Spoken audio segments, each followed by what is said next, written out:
बीरबालों की श्रेणी में आज मैं कथा सुनाता हूँ बीरबालक चंड की। आपने भीष्म तज्ञा तो बहुत सुनी होगी। एक ऐसे ही बीरबालक थे चंड।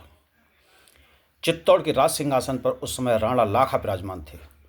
अपने पराक्रम से युद्ध में दिल्ली के बादशाह लोधी को उन्होंने पराजित किया था। उनकी कीर्ति चारों ओर फैल रही थी। राणा के पुत्र में चंड सबसे बड़े थे और गुणों में भी वे श्रेष्ठ थे। जोधपुर के राठौर नरेश रणमल्ल जी के राजकुमार चंड के साथ अपनी पुत्री का विवाह करने के लिए चित्तौड़ नारियल भेजा। जिस समय जोधपुर से नारियल लेकर ब्राह्मण राजसभा में पहुंचा, राजकुमार चंड वहां नहीं थे। ब्राह्मण ने जब कहा कि राजकुमार के लिए मैं नारियल लाया हूं, तब परिहास में राणा लाखा ने कहा, मैं तो समझा था कि आप इस बूढ़े के लिए नारियल लाए हैं और मेरे साथ खेल करना चाहते हैं। राणा की बात सुनकर सब लोग हंसने लगे। राजकुमार चंड उसी समय राजसभा में आ रहे थे। उन्होंने राणा के शब्द सुन लिए थे।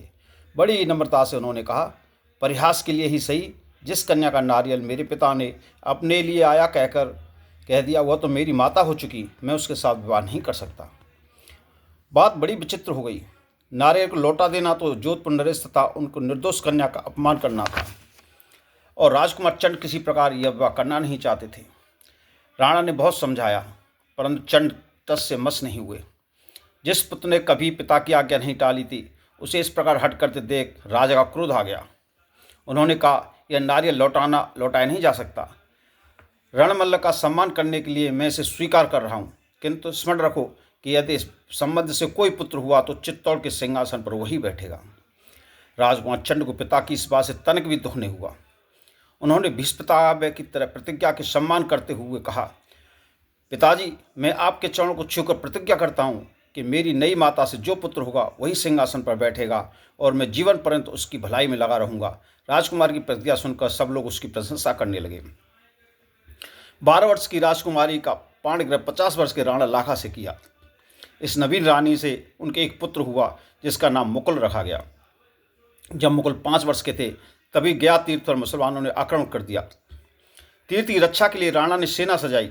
इतनी बड़ी पैदल यात्रा तथा युद्ध से जीवित लौटने की आशा करना ही व्यर्थ था। राजकुमार चंड से राणा ने कहा, बेटा, मैं तो धर्म रक्षा के लिए जा रहा हूँ। तेरे इस छोटे भाई मुकुल की आजीविका का क्या प्रबंध होगा? चंड ने कहा, चित्तौड़ का राज सिंहासन उन्हीं का है। राणा नहीं चाहते थे कि 5 वर्ष का बालक सिंहासन पर बैठा जाए। उन्होंने चंड को अनेक प्रकार से समझाया, परंतु चंड अपनी प्रतिज्ञा पर स्थिर रहे। राणा के सामने ही उन्होंने मुकुल का राजअभिषेक किया और सबसे पहले स्वयं उसका सम्मान किया। राणा लाखा युद्ध के लिए गए और फिर नहीं लौटे। राजगद्दी पर मुकुल को बैठाकर चंड उनकी ओर से राज्य का प्रबंध करने लगे। उनके सुप्रबंध से प्रजा प्रसन्न हो गई, संपन्न हो गई। यह सब होने पर राजमाता को संदेह हुआ कि चंड मेरे पुत्र को हटाकर स्वयं राज लेना चाहते हैं। उन्होंने यह बात प्रकट कर दी। जब राजकुमार चंड ने यह बात सुनी तो उन्हें बड़ा दुख हुआ। वे राजमाता के पास गए और बोले, माँ, आपको संतुष्ट करने के लिए मैं चित्तौड़ छोड़ रहा हूँ, किंतु जब भी आपको मेरी सेवा की आवश्यकता हो, मैं समाचार पाते ही आ जाऊँगा। चंड के चले जाने पर राजमाता ने जोधपुर से अपने भाई को बुला लिया। पीछे स्वयं रणमल्ल भी बहुत से सेवकों के साथ चित्तौड़ आ गए। थोड़े दिनों में उसकी नीयत बदल गई। वे अपने दौहित्र को मारकर चित्तौड़ राज हड़पने का षड्यंत्र करने लगे। राजमाता को जब इसका पता लगा, वे बहुत दुखी हुई। अब उनका कोई भी सहायक नहीं था।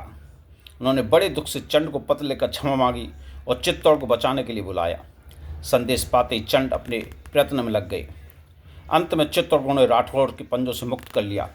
रणमल्ल और उसके सहायक मारे गए और उनके पुत्र बुधाजी उनके साथ में युद्ध में मार दिए गए। इस तरह चंड ने उस राज्य की रक्षा की और मुकुल की आजीवन पर्यंत उसकी सेवा में लगे रहे, उनकी भलाई के लिए काम करते रहे। ऐसे थे चंड।